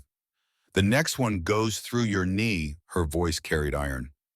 No shake, no doubt. Then your gut. Try me. The man believed her, retreated. Outside, Marcus shouted, this isn't over. Tomorrow the law comes judge, Or no, Judge, you'll be mine. Horses, movement, they were leaving. Grace rushed to Caleb. He'd slumped against the wall, hand pressed to his shoulder, blood welling between his fingers. Too much blood. I need to see it, she said. Voice steady now, medical training taking over where fear tried to intrude. She tore his shirt open. 2 wounds. The knife had gone deep, but missed anything vital. The bullet had punched through muscle, exited clean. This will hurt, she warned. She sterilized her hands in the whiskey Caleb kept for medicine, heated her needle in the fire. Bit by bit, she cleaned both wounds, picked out cloth fibers, checked for debris. When she was certain they were clean, she began stitching. Caleb bit down on a leather strap. Didn't scream, but sweat poured down his face. Muscles locked rigid against agony. She worked fast, precise, stitches small and even. When the wounds were closed, she packed them with yarrow from her garden, wrapped them tight with strips torn from her already tattered habit. Drink this. She held whiskey to his lips. All of it. He drank. The alcohol burned its way down, started dulling the pain from inside. You saved me, he said when he could speak. With the rifle. You saved us both. Grace's hands shook now that the immediate crisis had passed. I couldn't let them take you. Couldn't let them. She didn't finish. Couldn't name the fear. Come here, Caleb said. She moved closer. He raised his good arm. She leaned into him. Not quite an embrace, just proximity. Shared warmth, shared survival. They'll come back, she whispered. I know. Tomorrow, with the law, they'll try to take me before Judge Blackwell arrives. Then we hold until she does.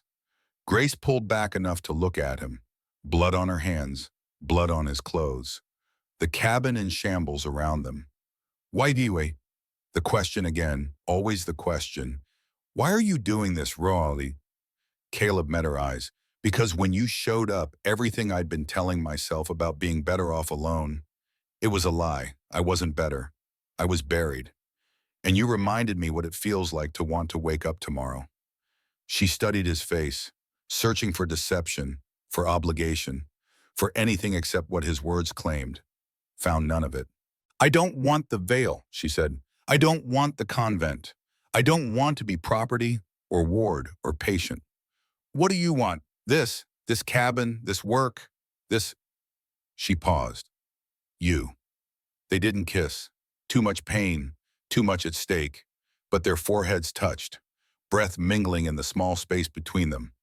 Outside, dawn began to gray the eastern sky. Judge Blackwell would arrive today, and so would Marcus, with the sheriff, with as much force as money and lies could buy. She cleaned my wounds with whiskey and prayers that night. I wasn't sure which one saved me, but I knew this: I'd rather bleed beside someone fighting than die alone in safety. Some choices unmake you. This one finally made me whole. Morning arrived cold and clean, the kind of Montana dawn that burns frost off grass and promises clarity, even when clarity seems impossible. Caleb woke to Grace changing the bandages on his shoulder, her hands steady despite the exhaustion written in the shadows beneath her eyes. You didn't sleep, he said. Someone needed to keep watch. Grace, I'm fine. But her hands trembled slightly as she tied off the fresh linen. Judge Blackwell arrives this morning. The hearing is set for noon at the town hall. Caleb sat up slowly. The wounds pulled but held. Grace's stitching had been good, better than good, professional. Then we get ready. They dressed carefully. Grace in the least damaged parts of her habit hair pinned back severe and proper. Caleb in his Sunday shirt, one Grace had mended with cross stitches along the seams. He moved stiff, favoring the wounded shoulder, but upright, present, ready. The ride into town felt longer than the actual 3 miles. Every turn in the road could hide Marcus's men. Every stand of trees could conceal an ambush. But they reached Ridgeway without incident. The town had gathered. Not just the usual loafers and shopkeepers. Everyone. The whole population of 200 souls packed into and around the town hall. Word had spread. This wasn't just about one woman's guardianship anymore. This had become about something larger. About whether money and connections could override truth. Whether the law protected people or just property. Judge Sarah Blackwell waited on the hall's raised platform. 50 years old and severe as winter. Gray hair pulled back tight, black robes that made her look like an extension of the bench itself. Her reputation preceded her. Fairest judge in the territory, hardest to fool. She'd become a lawyer when women couldn't vote, became a judge through sheer brilliance and refusal to accept limitations. Marcus sat at the prosecutor's table with his lawyer. Expensive suit, confident posture. He looked at Grace like she was livestock that had wandered off and would soon be reclaimed. When his eyes found Caleb's bandaged shoulder, a small smile touched his lips. The message clear. You fought and you lost. Today finishes it. Father Morrison sat in the front row, hands folded, head bowed, praying maybe, or gathering courage for what was coming. The hall fell silent as Judge Blackwell struck her gavel once. This hearing will determine the competency of Grace Webb to manage her own affairs. Marcus Webb petitions for permanent guardianship. Grace Webb contests. We will hear both sides and I will render judgment based on evidence and law. Not sentiment, not assumption. Evidence and law. Proceed. Marcus's lawyer stood. Horace Bingham, Helena attorney with a reputation for winning through intimidation and technicality. Your Honor, this is a simple matter. Grace Webb is a young woman of delicate constitution who requires protection from her own poor judgment. We have medical testimony, religious testimony, and her own brother's loving concern. The law is clear. Women of unstable mind require male guardianship for their own welfare. He called his first witness. Dr. Thornhill took the stand, the same doctor who diagnosed Grace 3 years prior without examination. Doctor, you evaluated Miss Webb in 1867. What was your diagnosis? Acute melancholia, female hysteria, propensity for delusion and irrational behavior. Did she display symptoms consistent with mental incompetence? Absolutely. Extreme emotional volatility, refusal to accept reasonable guidance, fixation on impossible independence. Judge Blackwell leaned forward. Dr. Thornhill, when did you last examine Miss Webb? The doctor shifted. The original diagnosis was 3 years ago, Your Honor. Have you examined her since?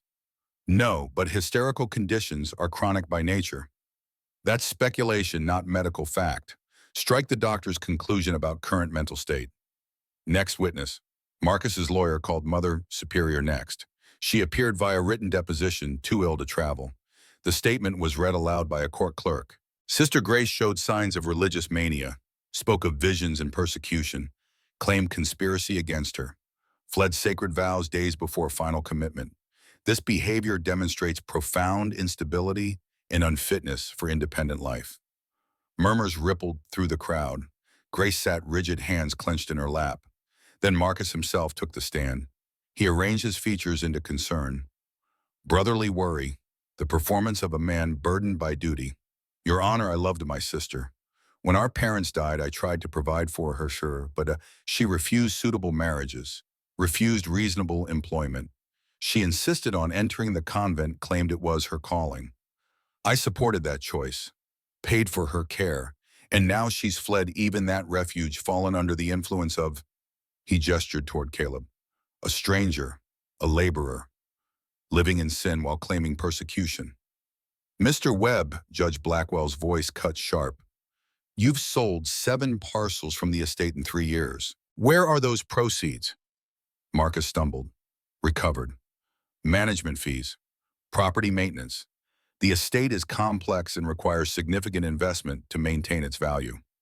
$7,000 in management fees. The details are documented, Your Honor. We'll examine those documents closely. She made a note. Next witness. The morning wore into afternoon. Marcus's case built on old diagnoses, religious authority, and the assumption that women needed men to think for them. Then the defense began. Caleb's lawyer, Samuel Reeves, had arrived that morning from Helena. He stood with the bearing of a man who'd fought uphill battles before and learned to enjoy the climb. Your Honor, we will demonstrate that Grace Webb is not only competent, but has been systematically defrauded by the very guardian claiming to protect her. We'll show conspiracy, bribery, and possible murder. The crowd erupted. Judge Blackwell's gavel came down hard. Order. Counselor Reeves, those are serious allegations. You'll need evidence. We have it, Your Honor. First witness was Dr. Ellis. He took the stand with the calm of a man whose conscience was clear. Dr. Ellis, you examined Grace Webb last week. Your findings: mentally sound, articulate, rational. No signs of delusion, hysteria, or diminished capacity. She discussed complex topics with clarity, demonstrated mathematical ability, logical reasoning, and appropriate emotional responses. In my professional opinion, Grace Webb is fully competent to manage her own affairs. Bingham cross-examined. Doctor, isn't it true you're a friend of Mr. Thorne's? We're professionally acquainted. I've treated his injuries from carpentry accidents. That doesn't change medical fact. But it creates bias, does it not? No more than Dr. Thornhill's friendship with Mr. Webb creates bias in his diagnosis. At least I actually examined my patient. Scattered laughter from the crowd. Judge Blackwell's lips twitched, but she maintained composure. Next came Sarah Winters, the school teacher. She testified about Grace teaching her children to read before entering the convent. She was patient, skilled, creative in her methods. My daughter writes letters to her grandmother now because Grace Webb taught her literacy. That's competence, Your Honor. 3 more townspeople followed with similar testimony. Small acts, quiet evidence of a capable mind in a capable woman. Then Caleb took the stand. Reeves walked him through the employment arrangement. The carpentry work, Grace's carvings, the income she'd generated. The ledgers documenting 6 weeks of profitable labor. Mr. Thorne, how much has Miss Webb earned in her time working with you? $300 gross, $90 her share after expenses. Gasps from the crowd. That was significant money, more than many men made in 3 months. Bingham attacked on cross-examination. How convenient. Your employee testifying to your employee's competence. She's living in your home, Mr. Thorne, unmarried, working for you. This sounds less like employment and more like other arrangements. Caleb's jaw tightened, but his voice stayed level. She works. I pay. The arrangement is documented. If you're suggesting something improper, say it plain. I'm suggesting this entire setup is fabricated to circumvent legitimate guardianship. And I'm telling you, Grace Webb earned every dollar through skill and labor. The work speaks for itself. Reeves introduced the carved pieces as evidence. The jewelry box, the mirror frame, the letter holder, passed them to Judge Blackwell for examination. She studied each one carefully, ran her fingers over the detailed carving, tested the joints. The craftsmanship was undeniable. These are exceptional, she said quietly. Then Father Morrison took the stand. The courtroom went dead silent. A priest testifying against the church's interest was unprecedented. Father Morrison's hands shook slightly, but his voice stayed firm. Father Morrison, you have known Marcus Webb for how long? 15 years. He's been a parishioner and donor. Generous donor. Yes, $500 annually to St. Catherine's Convent. Did Mr. Webb ever discuss his sister with you? Morrison's face tightened. Yes, 2 months ago he came to my office, asked me to sign commitment papers for Grace, said she was dangerously unstable and needed to be institutionalized. What did you say? I refused, told him I couldn't sign such documents without personal knowledge of her mental state. Reeves pulled a letter from his file. Is this the letter Mr. Webb sent you after that conversation? Morrison looked at it, nodded. Yes. Please read the relevant portion aloud. Morrison's voice cracked slightly as he read. Father Morrison, I understand your hesitation regarding my sister's situation. Please reconsider. I'm prepared to make a significant contribution to the church building fund. $500 upon your signature on the attached documents. Her condition requires immediate intervention, and your testimony would carry considerable weight with any judge. The courtroom exploded. Judge Blackwell hammered for order. Attempted bribery of a religious official, Reeves said, to commit a woman to an asylum without proper evaluation. I submit this letter as evidence of Marcus Webb's true intentions. Bingham was on his feet. Objection. This is taken out of context. My client was simply trying to ensure proper care for his troubled sister. By bribing a priest, Reeves shot back, by offering gratitude for assistance in a difficult family matter. Judge Blackwell raised her hand. Silence fell. The letter speaks for itself. It will be entered as evidence. Continue, Mr. Reeves. Your Honor. I have one more piece of evidence. The commitment papers themselves. He produced documents, pre-signed by Mother Superior and Dr. Thornhill, backdated to before Grace's scheduled final vows, ready to be executed at Marcus's order. These papers were prepared in advance, Reeves explained. Grace Webb had two choices: take permanent vows giving Marcus continued control over the estate through power of attorney, or refuse vows and be committed as mentally incompetent. Either way, Marcus keeps what he's stolen. Marcus stood. This is outrageous. I've only ever tried to protect my sister from her own weakness. Judge Blackwell's gavel came down like thunder. Mr. Webb, sit down and be silent, or I'll hold you in contempt. Then Reeves called Grace to the stand. She walked forward with her head high, sat in the witness chair, placed her hand on the Bible for oath. Her voice didn't shake. Miss Webb, Reeves began gently, tell us about your parents' deaths. Grace took a breath. They died in a house fire 3 years ago. The official ruling was accident. Overturned lantern in my father's study. Do you believe that ruling? Pause. Then Grace looked directly at Marcus. No, I believe my brother killed them. The courtroom erupted into chaos. Judge Blackwell hammered for order. Marcus's face went purple with rage. That's a damnable lie, he shouted. Mr. Webb! Blackwell's voice cracked like a whip. One more outburst and you'll be removed. Grace continued, voice steady despite the pandemonium. 2 weeks before the fire, I overheard Marcus and Father arguing. Marcus wanted to sell water rights to mining companies. Father refused. Marcus said, you'll regret this. 14 days later, my parents burned to death in a locked room. Objection, Bingham was shouting. This is wild speculation with no evidentiary support. Your Honor, Reeves said, we can't prove arson, but we can establish motive and opportunity. And we can show that Marcus Webb has systematically defrauded his sister while claiming to protect her. Judge Blackwell studied Grace for a long moment. Miss Webb, that's a serious accusation. Do you have proof? No, Your Honor. Just a daughter's certainty and a brother who's profited from their deaths. Blackwell made notes, looked at Marcus, back at Grace.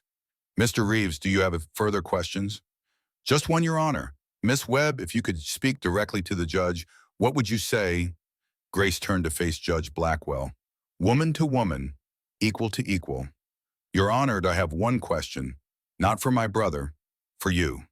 Blackwell nodded. Proceed. If I were a man, same age, same education, same competence, would we be here?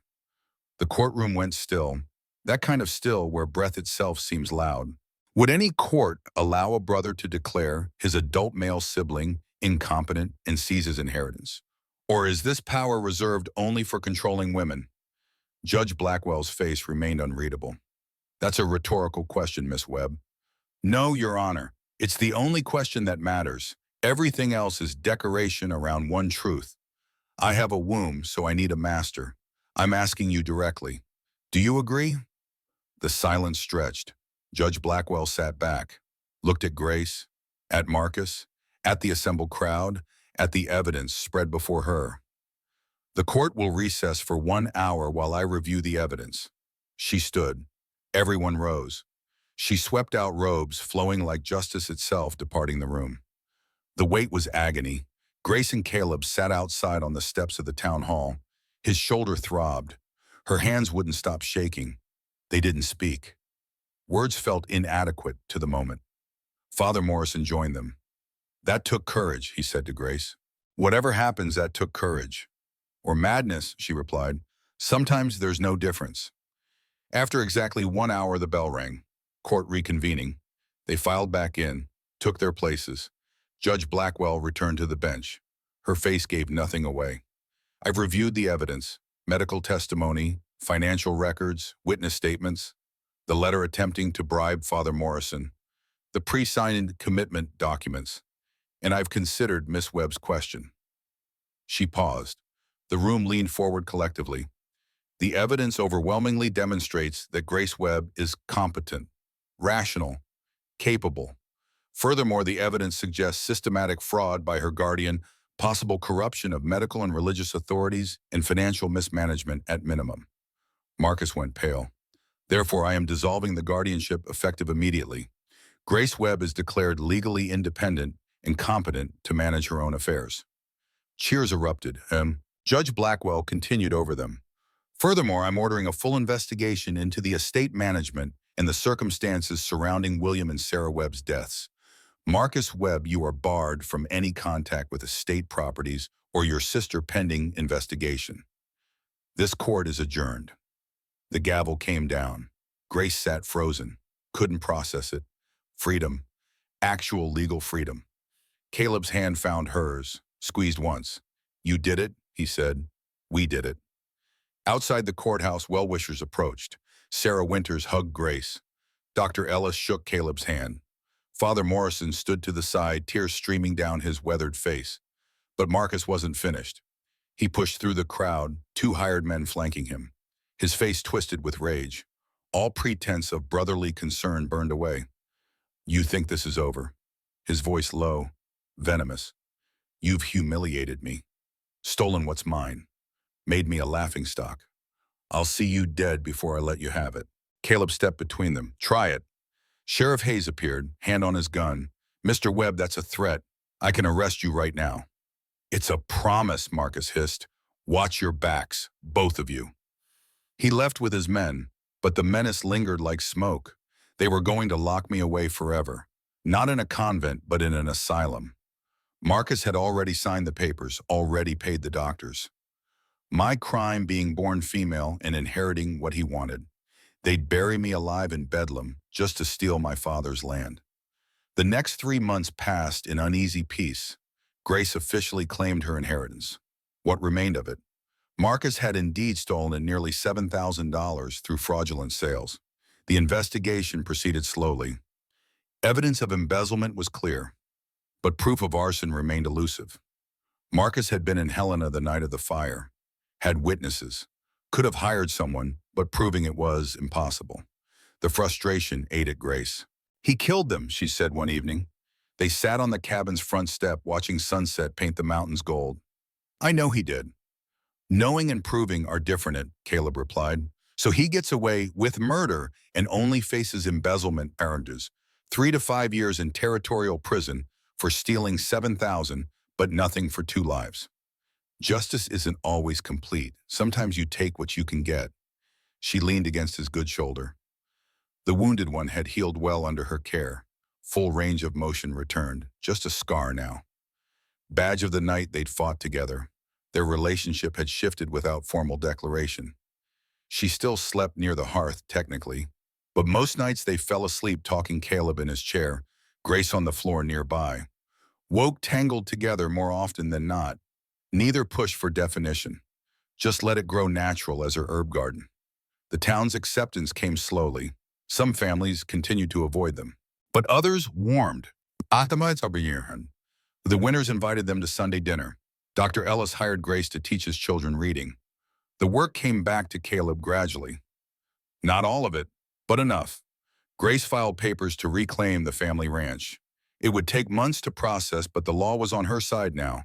She planned to build a school there, free education for frontier children. Her mother's dream carried forward. What about us? Caleb asked one night. First time either had named the question hovering between them. What about us? Grace echoed. After you get the ranch back, after you build your school. Where does that leave you? She finished. Where does that leave you? Silence, comfortable silence. The kind built over 3 months of shared space. Depends, she said. Do you want to be left anywhere? No. Then come with me. Help me build it. Partner in the school like your partner in the carpentry. We make something together. Caleb looked at her. This woman who'd stumbled into his cabin running from death and taught him the difference between surviving and living. Yes, he said simply. They didn't marry right away. Both had been caged by expectation too long to rush into legal bindings. But they built a life together, expanded the cabin, added a second room, then a third. The herb garden grew into a vegetable plot. Caleb's carpentry thrived with the Grace's artistic touches, drawing customers from 3 counties over. 6 months after the trial, Father Morrison brought news. Judge Blackwell had recommended him for a small parish in the mining camps. Forgiveness for his testimony. Recognition that sometimes the right choice costs everything, and that cost should be honored, not punished. I'm leaving next week, he said, but I wanted you to know. Marcus's embezzlement trial concluded. 5 years in territorial prison. He'll serve at least 3 with good behavior. In the murder investigation, Grace asked. Morrison's face fell. Insufficient evidence. No charges filed. I'm sorry. Grace nodded, had expected, but still hurt. After the priest left, she and Caleb sat in the growing darkness. He gets away with it, she said quietly. Kills our parents and only pays for theft. He lost everything else, Caleb pointed out. His reputation, his freedom, his control over you. Sometimes that's the justice we get. It's not enough. No, but it's something. 8 months after the trial in the spring of 1871, Marcus Webb tried one final time. He'd been released pending appeal. Immediately hired 6 men, not the incompetent thugs from before, real outlaws, killers from the mining camps who'd do anything for gold. They came at night, surrounded the cabin, Marcus at the front torch in hand. Last chance, Grace, he shouted. Sign the estate over to me or I burn you out, you and your carpenter both. Caleb reached for the rifle, but Grace put her hand on his arm. Wait, she'd heard something. Hoofbeats, multiple horses, coming fast from the direction of town. Lanterns appeared on the ridge, 20 riders, Father Morrison leading despite having officially left 2 months prior. Sheriff Hayes, Dr. Ellis, the Winters family, half the town who'd watched Grace fight for her freedom and decided that fight mattered. Marcus Webb, Hayes' voice carried authority. Drop your weapons. You're under arrest for attempted arson, conspiracy to commit murder, and violation of restraining order. Marcus looked around, saw himself surrounded. His hired killers saw it too, started calculating odds, found them wanting. But Marcus, desperate and unhinged, grabbed for Grace, tried to use her as shield, leverage, last desperate play. He never made contact. Grace moved faster, drove her elbow into his stomach, spun, slapped him hard enough to echo. You've controlled me for 3 years, threatened me, caged me. No more.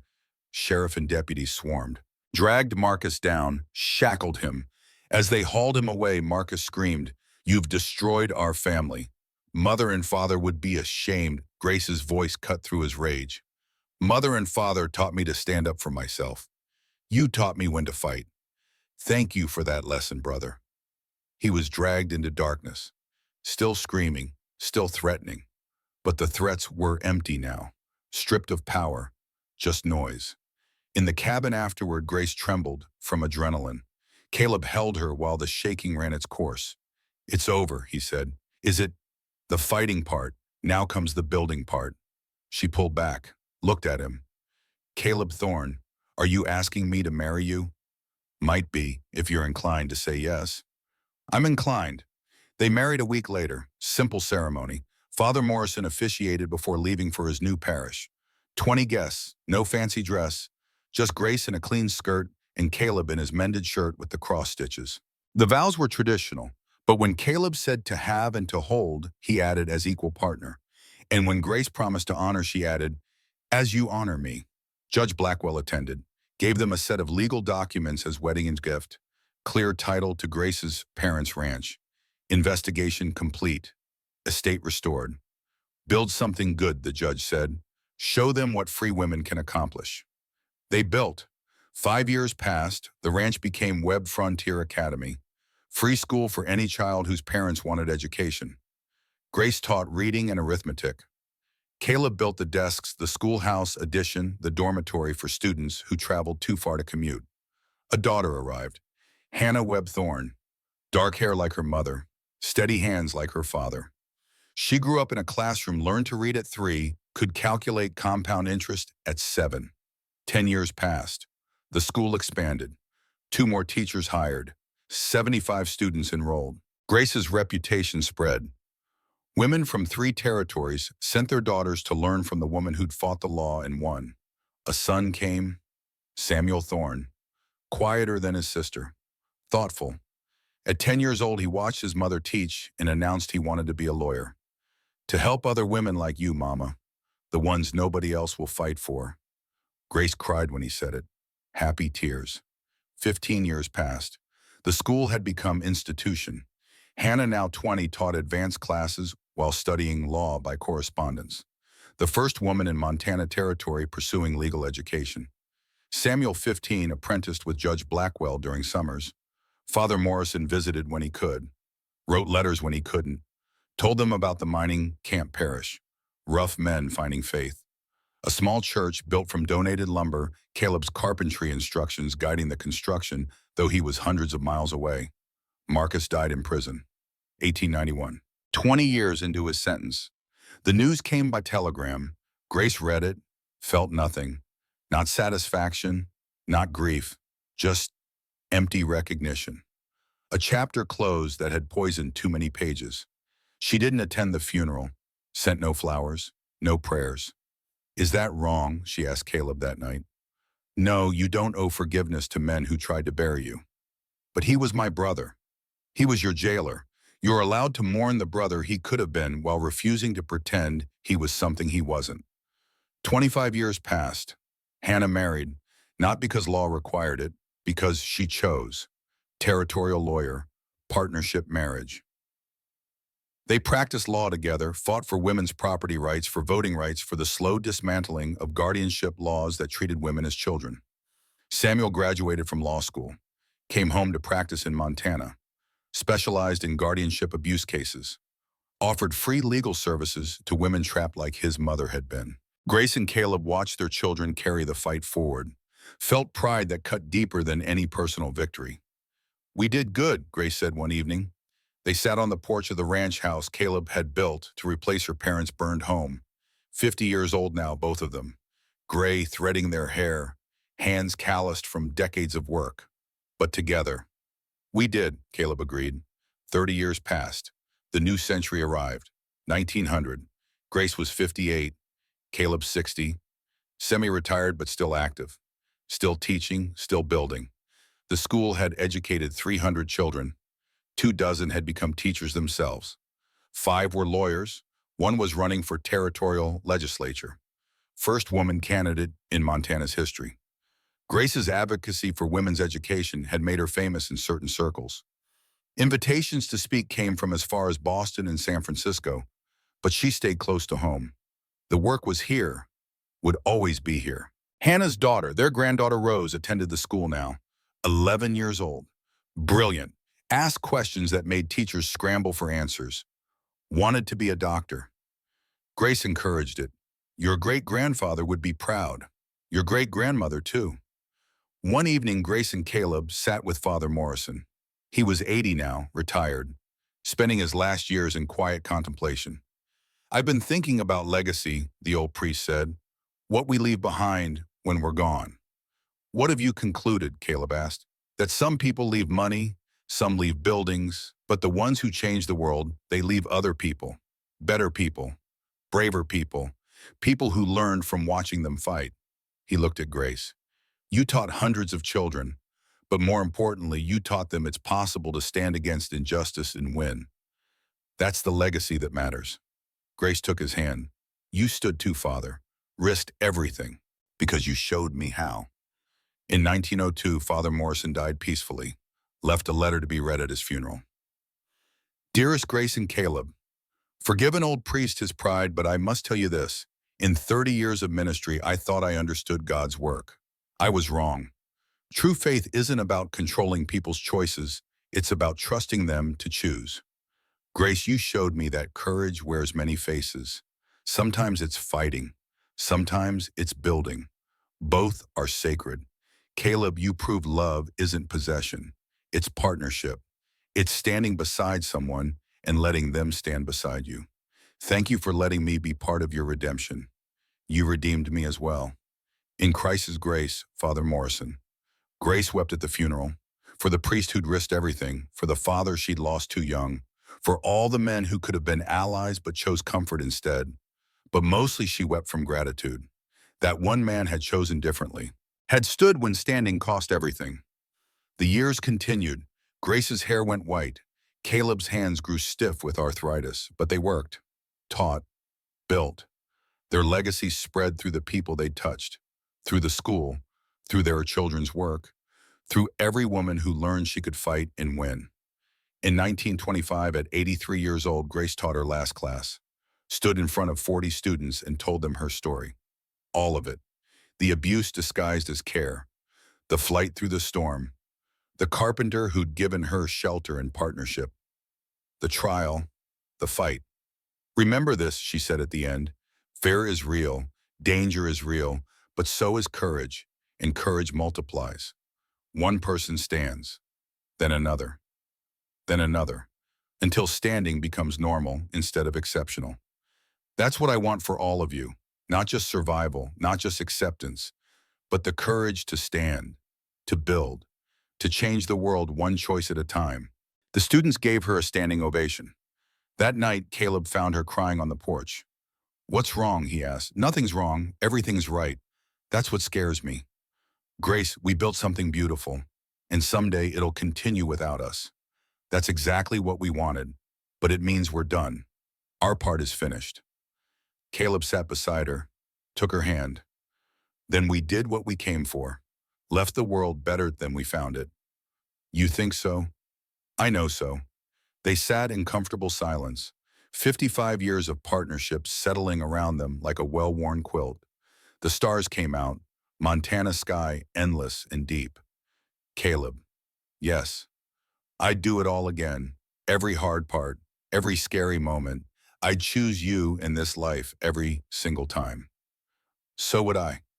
The present returned like surfacing from deep water. Wyoming 2025. The porch where the story began. Sunset fading to twilight. Caleb, 85, now finished speaking. His voice had grown rough toward the end. Emotion or age or both. Thomas sat transfixed. The compass hung heavy in his hand. "What happened to Marcus?" the young man asked. "After prison.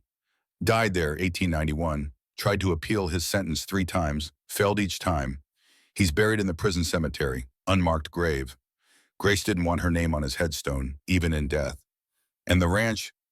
Your grandmother built it into one of the finest schools in Montana. Educated hundreds. Changed thousands of lives." Caleb smiled. "Your mother went there. So did you for a few years before we moved here to Wyoming." The door opened. Grace emerged with fresh lemonade. Moved slower than she once had, but still steady. Still present. Still fighting gravity and time with the same determination she'd fought Marcus's lawyers. She handed Thomas a glass. "Your grandfather make himself sound heroic." "Tried not to," Caleb muttered. "He forgets to mention the parts where I saved his life. Where I fought beside him. Where we built everything together." Thomas looked between them. These 2 old warriors who'd forged a life from fear and choice and stubborn refusal to accept limitations. "Grandma," he said, "were you really that scared?" Grace settled into her rocker. "Terrified, every day." But Thomas listened closely. "Fear doesn't mean you're weak. It means you're sane. The world is scary. People can be cruel. Laws can be unjust. Being afraid of those realities is rational." "Then how did you do it?" "I chose what scared me less. Being caged scared me more than fighting. Dying slowly in an asylum scared me more than dying fast trying to escape. Your grandfather here scared me less than men who claim to own me." She reached over, squeezed Caleb's hand, and eventually the fear became fuel. "Every time they told me I was too weak, too fragile, too female to manage my own life, that fear transformed into fury. And fury is useful. Fury builds schools, changes laws, raises daughters who know their worth." The sun touched the horizon. Thomas checked his watch. His transport left in the morning. This was their last night. "I'm scared," he admitted, "about the army, about what's coming." Caleb leaned forward. "You should be. Fear keeps you alert, keeps you alive. The boys who aren't scared are the ones who get hurt first because they're not paying attention." "But what if I'm too scared?" "What if I freeze?" Grace answered. "Then you'll unfreeze. Humans are resilient. We bend under pressure, but we don't break easily. And Thomas, you come from a long line of people who chose to stand when they could have run. That's in your blood." Caleb pulled something from his pocket, a small wooden box worn smooth with age. He opened it to reveal 2 rings, simple gold bands. "These were our wedding rings. We want you to have them." Thomas's eyes widened. "I can't take these." "You can. You will. not to wear, to carry. To remember that love and partnership are choices you make every day. Not once, every day. Grace added, when you're far from home and everything feels impossible, remember this. Two broken people found each other in a storm, built a life from nothing, changed a small piece of the world. If we could do that, you can do anything. The stars emerged one by one, the same stars that had watched over a Montana cabin 55 years ago, the same stars that would watch over Thomas wherever the Army sent him. Tell me one more thing, Thomas said. What's the most important lesson? The one thing you want me to remember? Caleb and Grace exchanged glances, a whole conversation happening in silence between two people who'd learned to read each other's thoughts across decades. That safety is a trap, Caleb said. I spent 5 years safe and alone and dying inside. The moment I chose danger, chose to stand for something that might destroy me. That's when I started living, Grace continued, and that you're never as powerless as they want you to believe. Marcus had law, money, church, and tradition on his side. I had truth and stubbornness and one carpenter who chose to believe me. We won, not because we were stronger, but because we refused to accept the story they told about who had power. Choice, they said together, then laughed at the synchronization. Choice is the thing they can't take unless you give it up, Grace explained. Even in the worst situations, you choose how to respond. That's your power. Never surrender it. The night deepened. They talked for hours more, about courage and cowardice, about love and partnership, about building things that last longer than your own life. When Thomas finally stood to go to bed, he embraced them both. Thank you for everything. Make us proud, Caleb said. Make yourself proud, Grace corrected. That's what matters. Thomas paused at the door. If I get scared out, they're really scared, what should I do? Caleb stood cross to his grandson. Put both hands on the young man's shoulders. Remember that your grandmother and I were scared too. Every day, we chose each other. We were terrified it would end in disaster. But we chose it anyway. Fear and courage are not opposites. Courage is what you do while you're afraid. And if I fail, then you get up and try again. That's all any of us can do. Morning came too fast. Thomas's transport arrived at dawn. Caleb and Grace stood on the porch watching him load his duffel. The compass hung from his belt. The rings were in his pocket. The story was in his heart. He hugged them both one final time. I'll write, he promised. We'll read, Grace replied. The transport pulled away. They waved until it disappeared over the hill. Alone again on the porch, Caleb and Grace settled into their rockers. The same place they'd started the story. The same place they'd end it. Think he'll be all right? Grace asked. He's got your courage and my stubbornness. He'll be fine. That's a dangerous combination. Worked for us. They sat in comfortable silence. Morning sun warming old bones. Coffee cooling in forgotten mugs. Caleb. Yes. No regrets. He considered all the years, all the choices, all the hard moments and beautiful ones tangled together. Not a single one. Grace smiled, reached for his hand, found it waiting. 55 years of marriage, 60 years since that storm brought her to his door. 6 decades of choosing each other every single day. The land stretched before them. Wyoming instead of Montana. But the same endless sky, the same promise that every sunrise brought new chances to build something worth leaving behind. Their children carried the work forward. Their grandchildren would carry it further still. The school in Montana still stood. The laws they'd helped change still protected women. The story of a carpenter and a runaway nun who fought the law and won still inspired people to stand when standing seemed impossible. That was legacy, not buildings or money. People, better people, braver people, changed people. Home, Grace said softly. Home. Aye, Caleb agreed. And on the porch of a Wyoming ranch house, 2 old warriors who'd spent their lives building instead of breaking sat together in the morning light and knew without doubt that every choice they'd made had been worth it. The wood holds if you respect the grain. The love holds if you choose it daily. The legacy holds if you build it right. They'd built it right.